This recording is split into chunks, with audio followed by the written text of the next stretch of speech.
Welcome to the Center Square Radio Hour for the final weekend of November 2024, Thanksgiving week. I'm your host, Chris Krug. The Center Square and the Radio Hour are projects of the Franklin News Foundation, a 501c3 independent, nonprofit, nonpartisan news service established in 2019. The Center Square Newswire publishes original and taxpayer-centric straight news that focuses on the size, scope, and effectiveness of local, state, and federal government. On the Center Square Radio Hour, our journalists explored their top stories, adding insights to the headlines. We'll also present thoughts on the economy from Dr. Orphe Divounguy, PhD economist, and bring you the latest in K-12 education news from our Franklin News Foundation's Chalkboard News team. This week on the Radio Hour, we'll discuss the latest on the border and President-elect Donald Trump's plans for it. We'll hear about the challenges facing the trucking industry in Washington state. And we'll look at Pennsylvania's mass transit funding dilemma. We'll be right back with all that and more in the Center Square Radio Hour. Knowledge is power, and you deserve to know what happens in your state government. That's why the Center Square's reporting zeroes in on state authorities publishing stories that show where your money goes and who spends it. The Center Square gives power to the taxpayer by tracking politicians' use of the people's money and demanding transparency from state-run agencies. This is how the Center Square equips you, the American taxpayer, to hold your state government accountable. Sign up now for your state's Center Square newsletter at thecentersquare.com. Welcome back to the Center Square Radio Hour. I'm Chris Krug. With more on President-elect Trump's border czar, it's Dan McCaleb. President-elect Donald Trump continues his transition, filling cabinet seats and preparing for his inauguration in January. His new border czar, Tom Homan, gave the Center Square an exclusive interview this week where he described the incoming Trump administration's plan to deport an untold number of foreign nationals in the U.S. illegally, prioritizing those who pose the greatest threat to national security and personal safety. Joining me to discuss this is Casey Harper, Washington, D.C. Bureau Chief for the Center Square. Happy Thanksgiving week, Casey. Happy Thanksgiving, Dan. Yeah, and shout out to Bethany Blankley for getting this great interview. I encourage everyone to read it at thecentersquare.com. It's on our homepage. It's a long story, but it's got a lot of good details, some things that, the media is just not reporting on. And so, we learned from Homan in this interview what kind of some of the process, and I believe there's going to be more stories to come on this, but really, how's this going to look? We can talk about mass deportation as the president has promised. And of course, when he selected Homan to be in his cabinet, it was a signal to ICE, to Border Patrol, to America that he was taking deportation and the immigration issue very seriously, because Homan is about as hawkish as you can get on this issue. He is, he's making the case in the media. He's unapologetic about deportation. There's this famous clip that's gone viral recently where someone in the media asks him, well, is there a way to avoid family separation in deportation? And he says, of course, the families can be deported together. He's got that kind of Trump edge, that unapologetic, this is what we're doing and this is what the American people want. And Trump has the mandate right now. He won the popular vote, big win in the Electoral College, and he's using it. So as far as the details, I think, one thing that's, worth pointing out is the plan is going to prioritize deporting, national security threats and violent criminals. Believe it or not, there are plenty of violent criminals that have been led into the country from, countries south of our border in particular that just come in and kind of get a second chance at life, or at a second chance at a life of crime, depending on who it is. And so that's a big problem. As far as the national security threats, Dan, we've talked about this on the podcast and written about it at thecentersquare.com, but I think it's really been underreported on that there have been hundreds and hundreds of people come across both the southern border and the northern border who are on the terror watch list, which basically means they have some kind of ties that are very suspicious. Maybe their brother is identified as a terrorist in Syria or something like that, where they're connected to terrorists enough to make the terror watch list. It makes them very, potentially dangerous, makes them, of course, means they could be part of a terror network or a sleeper cell or something like that. But we know that there's hundreds of people that come into the country who are on that list. And so that's something that, I think a lot of people will make sense to prioritize. But with that being said, it's not going to stop there. Homan made clear that, there are millions of illegal immigrants, and he's going to try to systematically start deporting all of them, or most of them. And Trump has said, too, he plans to declare the border crisis a national emergency, which would allow him to call up the military to aid with those deportation efforts. Let's just quickly transition, Casey. Another thing that Trump has said he's going to do is impose tariffs on goods that are imported into the country. There's some new news on that this week as well. Yeah, that's right. Trump announced basically that released a statement. Who knows how much he's communicating with these countries, but he released a statement saying that he's, as of on day one, January 20th, he's going to basically enforce, announce, create, enact a 25% tariff. 25% is very large on all products coming into the United States from Canada and Mexico until they do, what's needed to solve the border crisis that's allowing all the fentanyl and the millions of migrants to come in through the country. So, of course, I wonder, Dan, if this is, I'm interested to hear what you think. I think this could just be a great negotiating tactic that we may never actually see this tariff enforced, because we could easily see on, January 22nd, Trump says, I've been in talks with Canada and Mexico. They've agreed to we're going to reinstate remain in Mexico. They're putting their own militaries on the border. We've basically solved the border crisis and there's going to be no tariffs now. Right. He's kind of setting himself up to take this policy back as a sign that he's declared victory on the issue. But if this goes through, it will have huge impacts on Americans, on the North American economy. Yeah, I think there's no doubt that this is a negotiation tactic by President-elect Trump. He is trying to force foreign countries' hands. During his first term, he accused NATO countries of not properly funding their security, and he threatened NATO countries with withholding funding until they ponied up what they promised to pay. So I think this tariffs thing is all part of that as well. One final thing, Casey, before we have to wrap, Special Counsel Jack Smith on Monday requested to dismiss his federal election interference case against President-elect Trump. And the court agreed to do that, but without prejudice, meaning he could bring it back after the first Trump term. Yeah, but that's really a theme of some of these legal charges and investigations, that the DOJ has a long-standing policy of not prosecuting sitting presidents. And so I think that we're probably seeing the last of these dismissed cases, because to prosecute someone who's, 85 years old, was reelected with the popular vote, and who can't run for office again, I think it'll just seem vindictive and be a bad look for the FBI and the DOJ. So I think these cases are probably done, unless Trump does something out of the ordinary, which, he does tend to do that. Well, thank you for joining us today, Casey. Listeners can keep up with all of these stories and more at thecentersquare.com. A big thanks to Dan and Casey. You're listening to the Center Square Radio Hour. I'm your host, Chris Krug. With more on the emissions standards that has Washington State's trucking industry concerned, we'll now go to Cole Lauterbach. Washington state officials decided a few years back to align with much of California's governmental policies in terms of environmental regulations.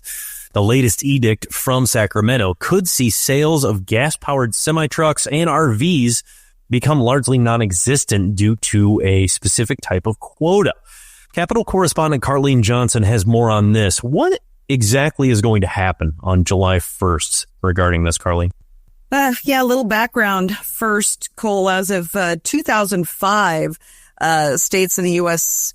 had to make a decision. They would adopt federal emission standards for vehicles of all types, or adopt California's stricter emissions restrictions. So you might imagine Washington did adopt California's rules in 2020, and that's locked in for good unless we go back and change some things dramatically. So that mandate is basically an increasing percentage of zero emission vehicles, whether that's electric or hydrogen.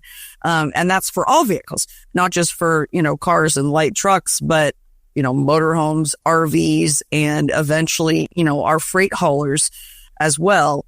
And as of October 23rd, the California Air Resources Board, they're the ones that basically make these rules, right? How many more EVs do we have to have on the road? They amended what are called their ACT standards, and that stands for Advanced Clean Trucks Standards. And that requires manufacturers to sell a certain percentage of zero emission vehicles, ZEVs, and the targets now for the big trucks as of the beginning of the year, which Washington also has to go with, are anywhere from 4% to 7% of all new sales of these big rigs have to be these zero emission vehicles.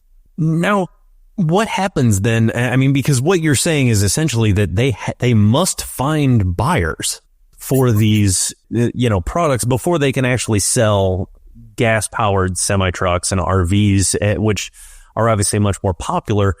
What then happens if a dealership is, they hit March and they've sold one, electrified semi-truck and they've got orders for 30 gas-powered trucks? What do they do?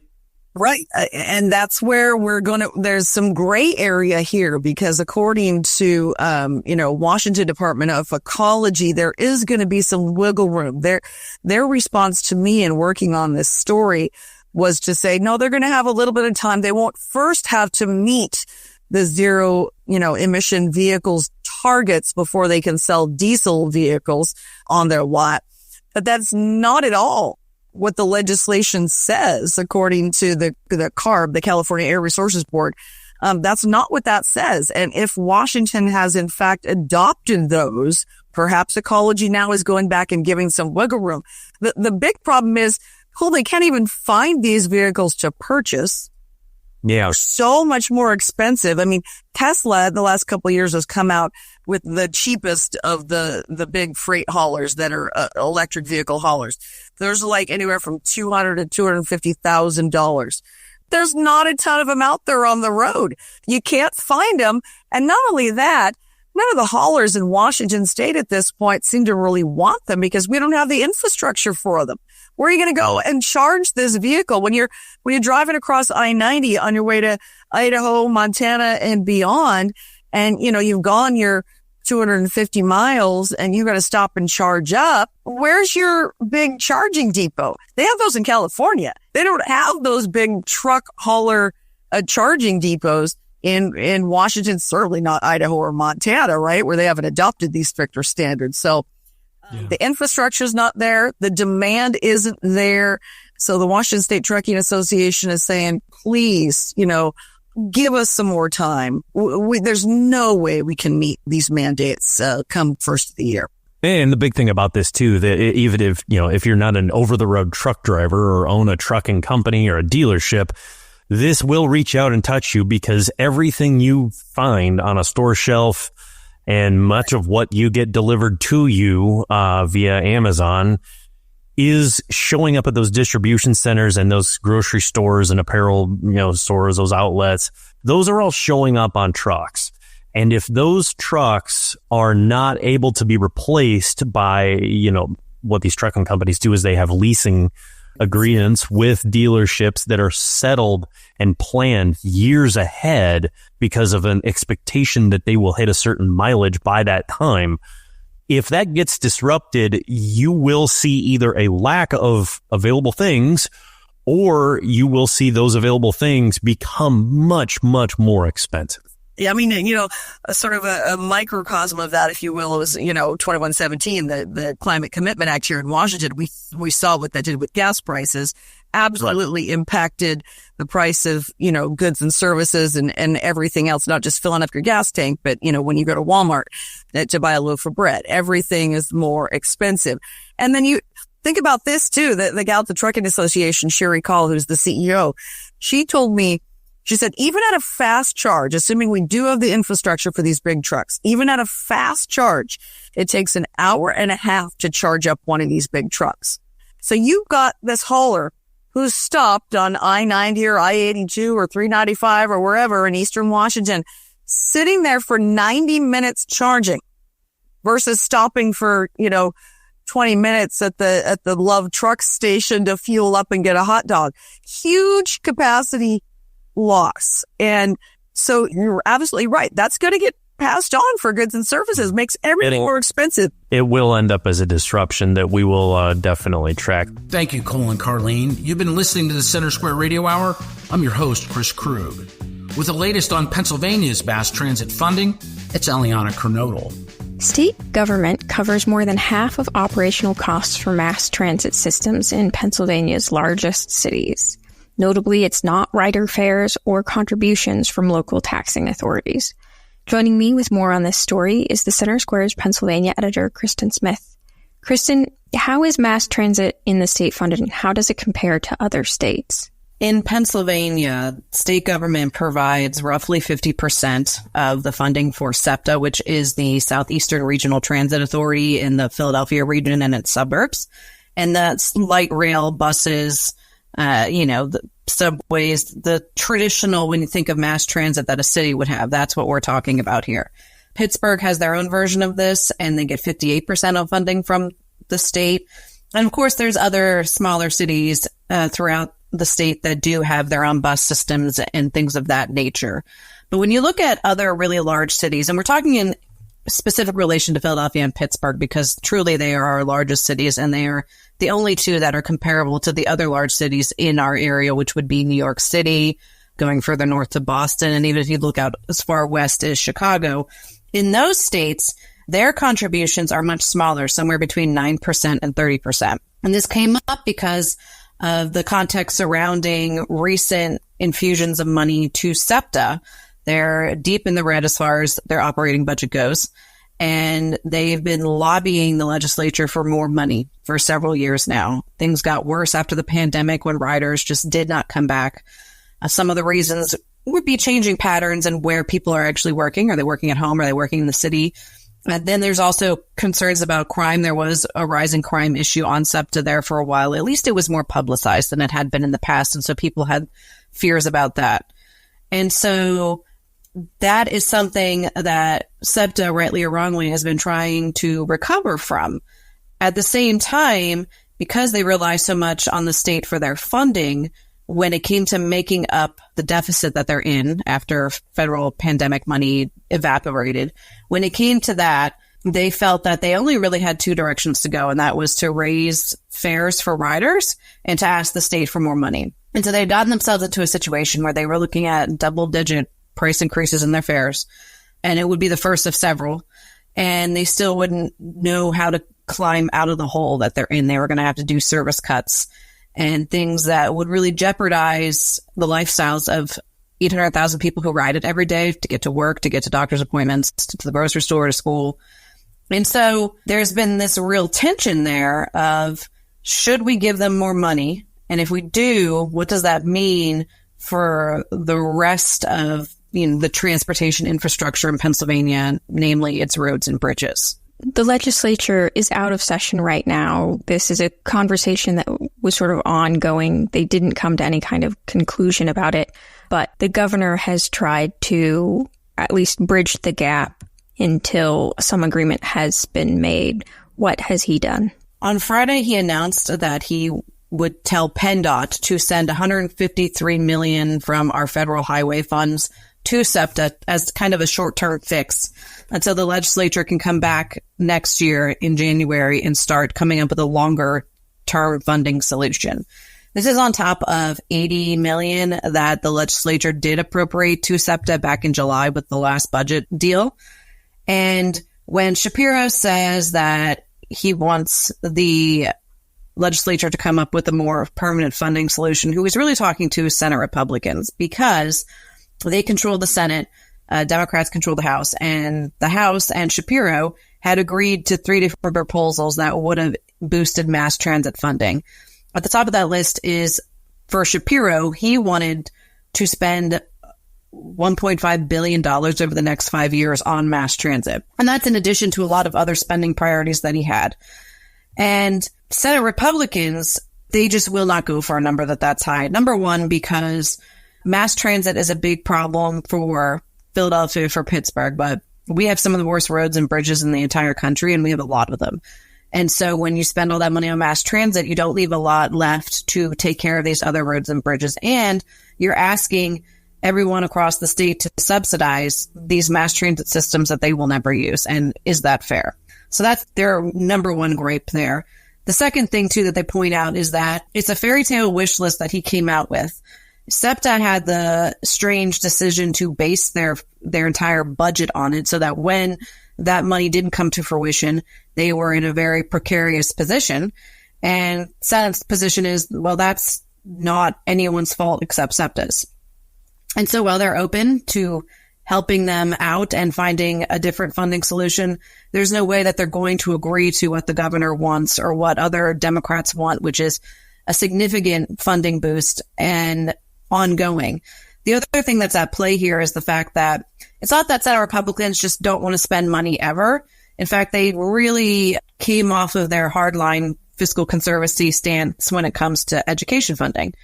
And in the last 2 years since Shapiro has come on board as governor, we've increased public education spending by over $1 billion, close to $1.6 billion.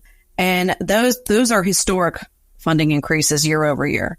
And so Senate leadership also points to that and says our pockets aren't that deep, and we spent the majority of what we had boosting education, which I think everyone agrees is something that is worthwhile, but you can't spend until we have nothing left. And then, of course, their concern is we're spending all this money, but are we going to make enough money next year and the year after that and the year after that to keep funding these things at the level that they're at? And has SEPTA done anything in the way of restructuring or re-examining their routes, making adjustments, anything like that? The Commonwealth Foundation, which is a conservative think tank based in Harrisburg, they actually did some looking into this and had said that for 60 years, SEPTA hadn't really looked at any of its service routes. And back in, I think earlier this year or late last year, they finally did examine their bus routes and they cut them down by 13% and then figured out which ones were considered frequent service. So that would make better use of the existing bus routes while getting rid of ones that nobody was using and that were costing money and obviously adding to the financial woes of the system. But there's other things that they could do. Senate Republicans really wanted them to kind of look inside of themselves and figure out why riders are reticent to go back, again, addressing crime concerns and safety and fair prices in general, and just really rethinking their entire structure, as it were, and finding more ways to save money, even if they couldn't find enough to bridge the gap that they are in, which I don't think anyone really expected them to. But even if they had made a concerted effort in good faith to do that, I think Senate Republicans would be more open to what Shapiro and the Democrats have to say about the situation. Commonwealth Foundation obviously backs them on this and is saying that SEPTA just hasn't done enough to show that it is truly trying to cut costs and be fair in that way, rather than just relying on the state to come up with more money. In broader context, too, it's not that the state is the only entity giving them a lot of money. In April, the Federal Transit Authority announced $600 million would be coming to Pennsylvania for mass transit efforts, and Philadelphia got $448 million of that, and Pittsburgh got another $83 million. So the large lion's share of this money went to Philadelphia to help them to modernize their systems, which would include designing new corridors, upgrading stations and tracks, things like that to make it function better from an operational standpoint and just from a technical standpoint. So, critics, Republicans, Commonwealth Foundation, they're saying that SEPTA just isn't making the best use of what they've been given here, and that if they want more money from the state, then they really need to hold up their end of the bargain. Well, Kristen, thank you for your insights on this story. Listeners can keep up with this story and more at thecentersquare.com. Thanks to Eliana and Kristen for that update. That'll do it for the first half of the Center Square Radio Hour. After the break, we'll look at more top stories from across the nation. What is the latest in the trial of former Illinois House Speaker Michael Madigan? What can Trump's education secretary pick tell us about what's to come? And what's the cost of a Thanksgiving dinner compared to past years? All that and more when we return on the Center Square Radio Hour.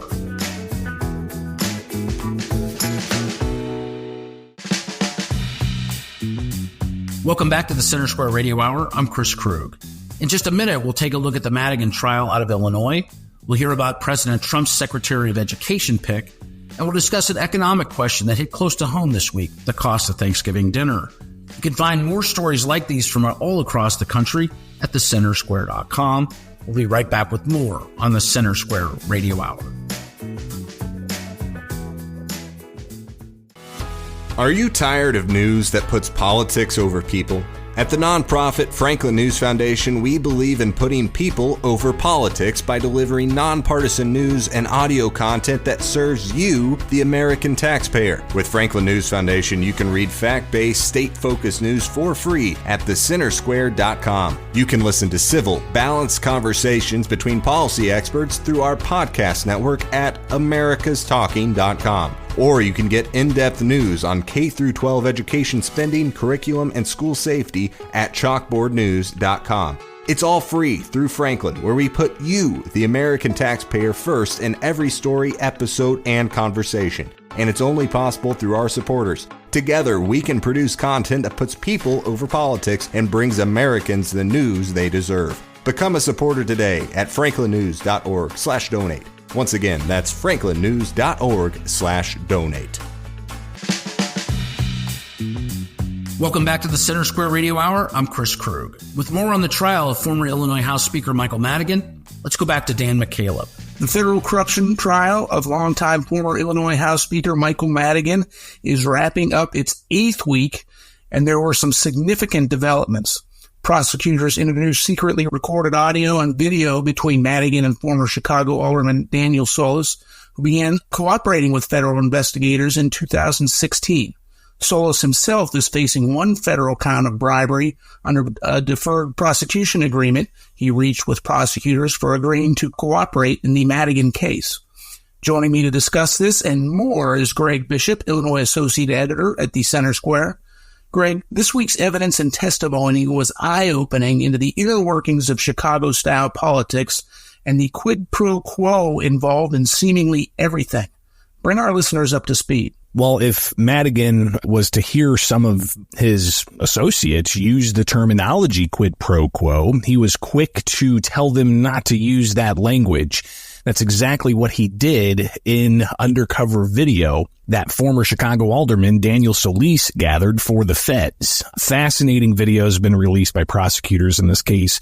We've been combing through it. Some of it's little clips of 40 seconds. Others is 30 minutes of an entire conversation with Madigan and cooperating witnesses with the feds, while they also talk to developers about properties in the city of Chicago that may need some kind of state action to transfer the property to a new owner, all while Madigan's there making a sales pitch for his law firm to have business with these developers.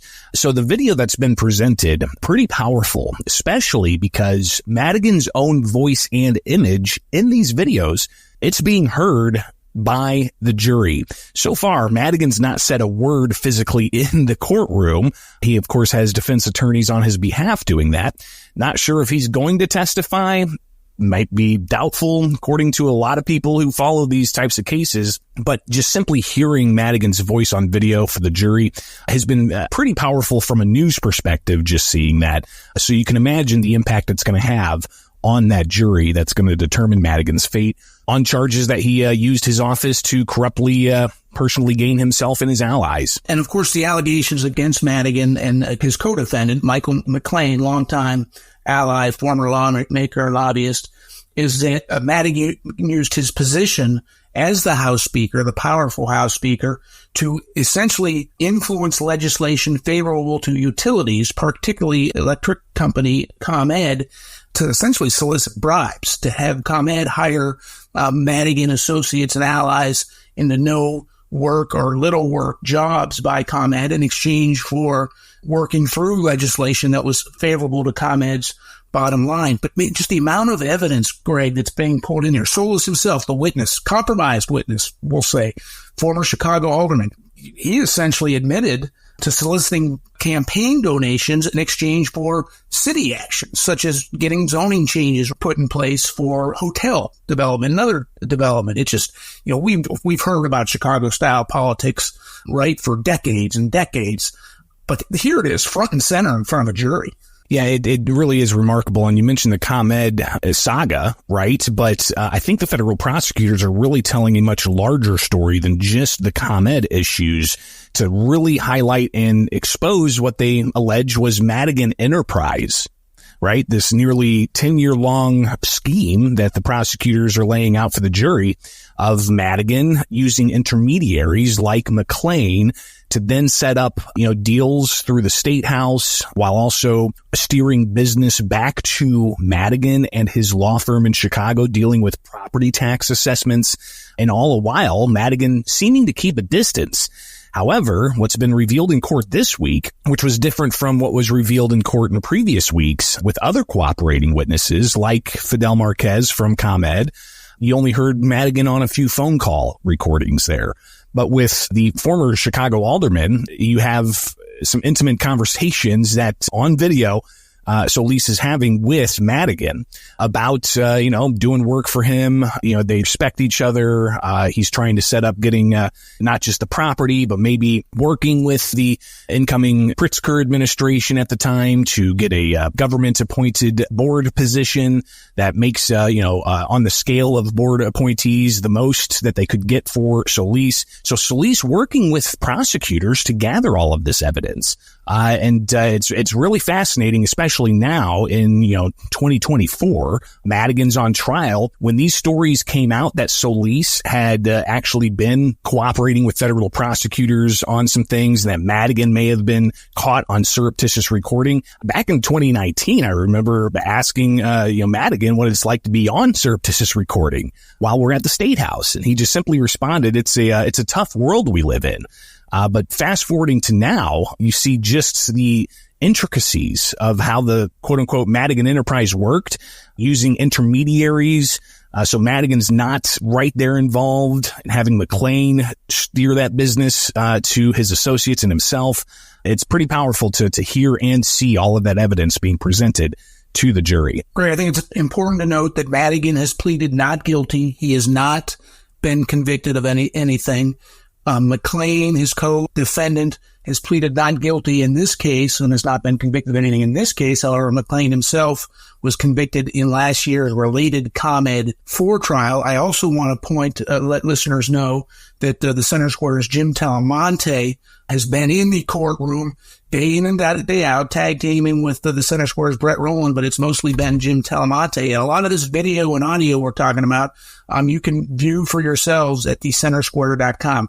Greg, we're 8 weeks into this trial, but we're a long way from over. Just to close this segment, we're still looking perhaps to the end of January. Yeah, it could go possibly into February. And I do recall, this is kind of in perpetuity, it feels. And it's reminiscent of the duration of the budget impasse that Madigan oversaw as Speaker of the House under the Rauner administration that lasted 2.5 years. And Madigan would come out during news conferences and just repeat the line over and over again. We are in continuous session. We are in continuous session. So, reflecting back on Madigan's time in the courtroom with video and audio evidence, we'll stay on top of it till we get that verdict. Thank you, Dan and Greg. You're listening to the Center Square Radio Hour. I'm your host, Chris Krug. With more on President-elect Trump's education secretary pick, we'll return now to Eliana Kernodle. President-elect Donald Trump announced that former wrestling CEO and administrator of the Small Business Administration, Linda McMahon, will be his Secretary of Education. Joining me to dig into this story is Chalkboard News editor Brendan Clary. Brendan, some people may be familiar with Linda McMahon, but as is often the case with cabinet picks, they aren't always big names that everyone knows. So who is Linda McMahon and what is her background?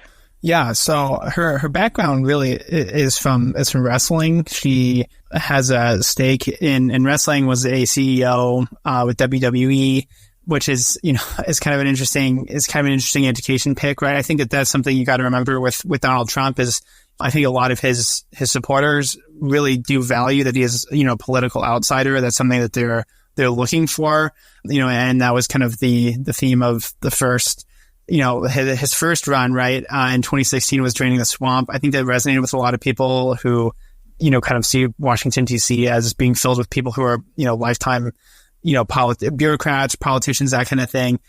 So I don't think that's really that unusual, for Donald Trump to, go to the business side of things and try to see people who have run successful businesses. He also, in announcing McMahon for the position, you really, touted some of her other, background and experience in education. For example, on the Connecticut Board of Education, where they, there was some oversight of the public education in the state, and also, for a university in Connecticut as well.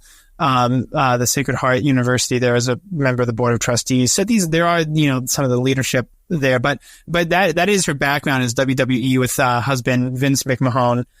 So, I mean, if you're, maybe like there's some different, memes even of Vince McMahon out on the internet. And I think so like that might be some people's closest interactions before the announcement, right? But if you're, a Trump insider, you're probably aware of, her recent influence on the campaign. For example, I think she's been, a prominent leader in the transition team toward the White House here in the next few months. She's also been a board chair at the America First Policy Institute, which again, is, some of these conservative think tanks, some of these like more populist focused, like toward the Trump organizations, some of the Trump agenda. So I think that, that's been a recent shift there away from some of the business side toward the politics, toward the policy sector. So that in a nutshell, that's some of the interesting things to bring up, I think, about Linda and her background. And she did have a little bit of involvement of education policy on a state level. Yeah, right. So that's what the Connecticut Board of Education.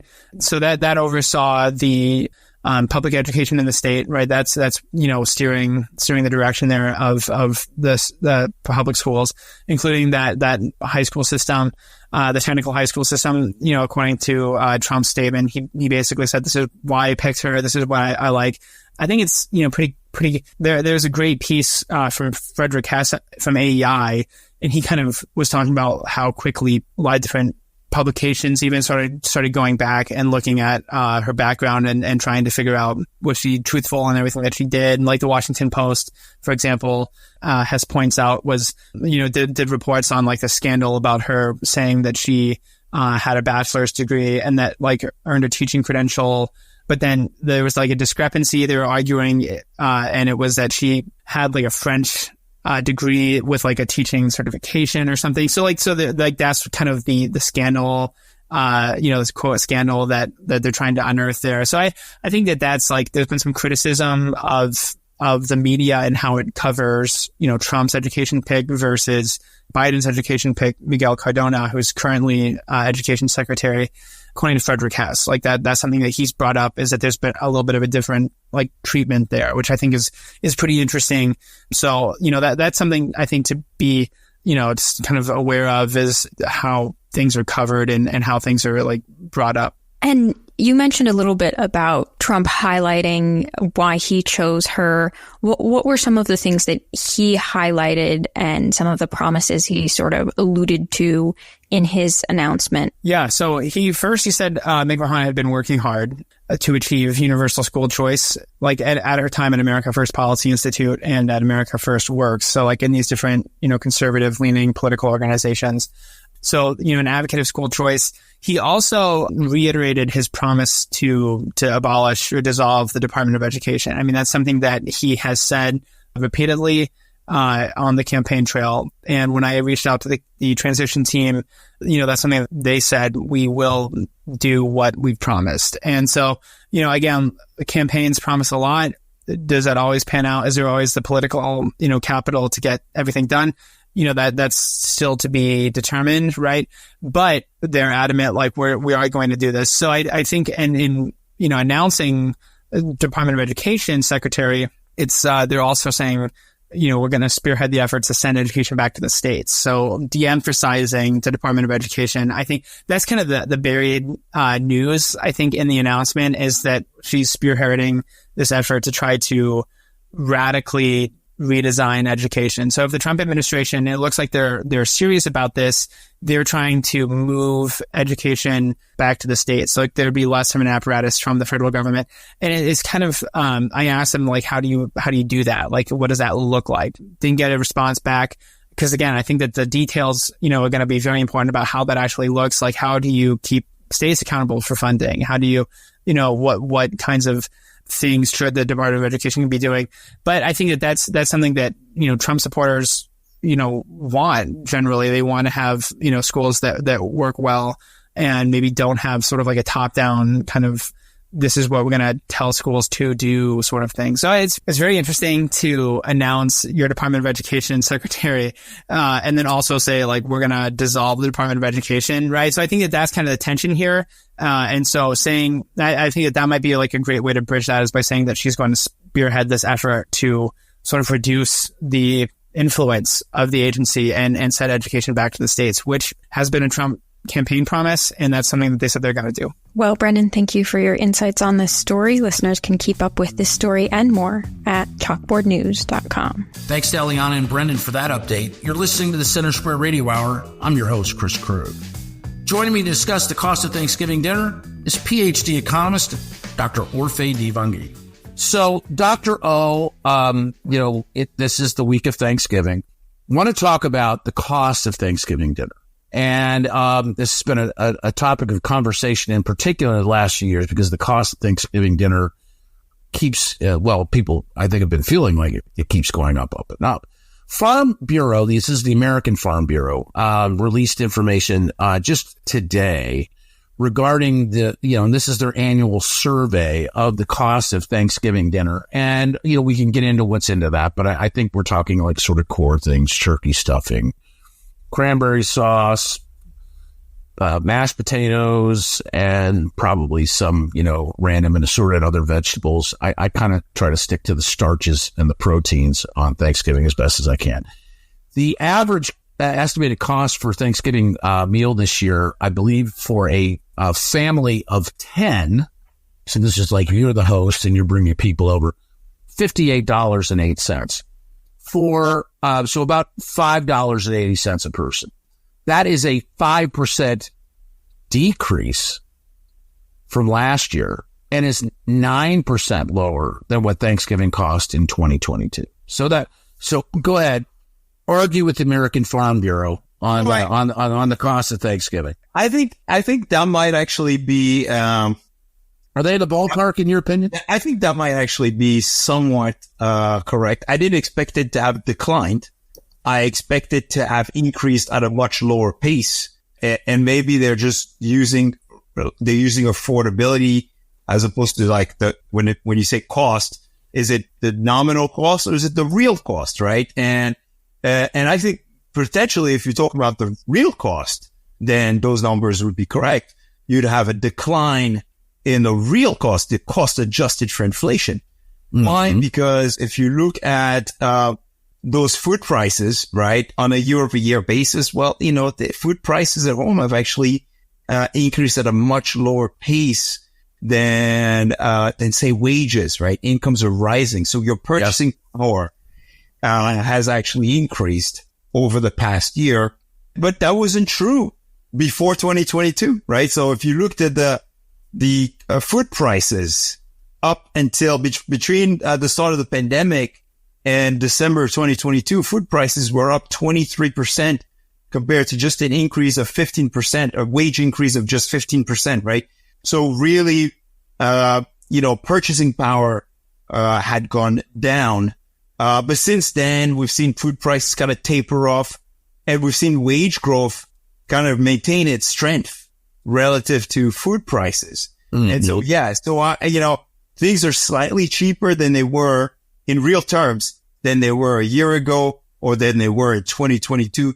And I think that's good news for most families going into Thanksgiving this. Well, let me break it down for you. So, according to this is from farmprogress.com, they're looking at the average price for a 16-pound turkey of $25.67. So it's basically about $1.68 a pound. That's down 6% from last year. 3 pounds of sweet potatoes, which I know you're a big fan of sweet potatoes, $2.93. That's down 26.2%. A gallon of whole milk is $3.21. That's down 14.3%. Pound of frozen peas, $1.73, that's down 8%. 30-ounce can of pumpkin pie mix, $4.15, that's down 6.5%. 1 pound veggie tray, that'd be carrots and celery. Of course, you and I we're not going there. That's down, that's 84 cents, down 6.4%. And then, miscellaneous ingredients to prepare the meal, $3.75, down 5.1%. And 2 frozen pie crusts, $3.40, down 2.9%. So, it's everything is looking like, as far as it goes with regard to Thanksgiving dinner, every single one of those staples, it is down. But still much higher than before the pandemic, right? It's much higher. Yeah. They're saying that, according to the USDA, that food prices between 2019 and 2023, and this is across the board, but we're seeing it in the numbers, that we're talking about, like for the parts of this meal. Food prices rose 25% in that 4-year period from 2019 to 2023. Yeah. And there were actually parts of this meal that increased in price. So cranberries are up 11.8%. Dinner rolls are up 8.4%. 14 ounces of cubed stuffing mix up 8.2%. And a half pint of whipping cream is up 4.7%. So it's not like everything on the front end of that, that entire list we read, those were all down. But you have at least 4 staples to the typical Thanksgiving meal that are up. That's and again, this is according to USDA. I think if you look at the Bureau of Labor Statistics and the Consumer Price Index, you learn food prices are up 25%. When compared to before the pandemic. Yeah, 100% agreement on that. I would say at least, and I've shared that with you, before. I mean, just in, my youngest daughter and I, we go shopping every Sunday morning, and part of the reason why we're doing that is because of, learning loss around math specifically. It's like, I give her a little budget and I'm like, hey, go and make sure you buy the things and have them, fit into this, whenever it is, $25 or $50, depending on how much the list I asked her to pick up. Right. And in conversations with the manager who, oversees the store, my local Albertson store only raises prices, according to her, in 10% increments. And she said that, at that point in time, and this conversation is getting a little bit old. This was earlier this year. They had done what amount of a wholesale across the board price changes, at least 3 or 4 times on most items. I am now paying $12 for the very non-bougie coffee that we drink here, whereas I used to be able to get it on sale for $4.99, and it was normally priced at about $6.99. So in some categories, we've seen what amounts to be like a 100% increase on the regular goods that Americans, and don't get me started on eggs. They used to give eggs away. And now if you could get eggs for, $3.49, you're winning. The 99-cent eggs, they drove off in your granddad's Oldsmobile. I appreciate your thoughts as always, Dr. O. That'll do it for another week of the Center Square Radio Hour. The Center Square Radio Hour is a production of America's Talking Network, produced by Eliana Kernodle. If you missed some of today's show, you can find it at americastalking.com. I'm Chris Krug, and on behalf of everyone at Franklin News Foundation, thank you for listening to the Center Square Radio Hour.